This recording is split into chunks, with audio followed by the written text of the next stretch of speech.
J'aime autant vous prévenir. Je vais remuer de mauvais souvenirs. Le 5 avril dernier a eu lieu à Paris le débat sur la laïcité. Les représentants de 6 religions avaient pourtant pris leur distance avec cette initiative, tout comme le Premier ministre. Rien n'y a fait.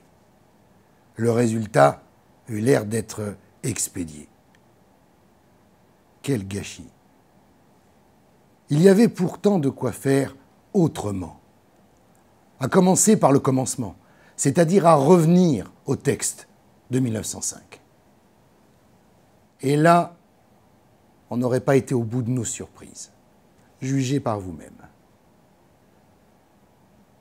En 1905, les législateurs n'ont donné aucune définition juridique du mot laïcité.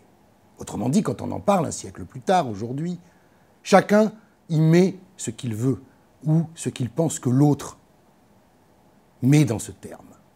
Deuxième surprise, il n'y a aucune référence dans le texte de loi de 1905,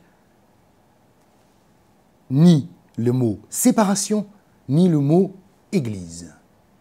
Et pour cause. Il ne s'agit pas, à ce moment-là, d'église, mais des cultes.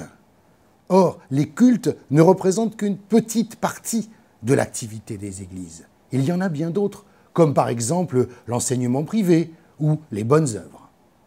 Alors, que voulaient les anticléricaux de 1905 ? Oh, c'est très simple. Ils voulaient cesser de subventionner les activités cultuelles. Je cite l'article 2 de la loi. L'État ne reconnaît, ou la République ne reconnaît, ne salarie, ni ne subventionne aucun culte.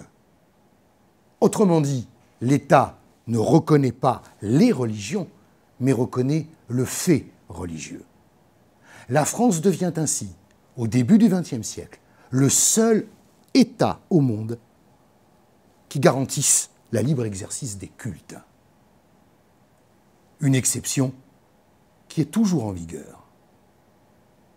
La loi de 1905 a été remaniée, excusez du peu, et personne ne le sait, 50 fois.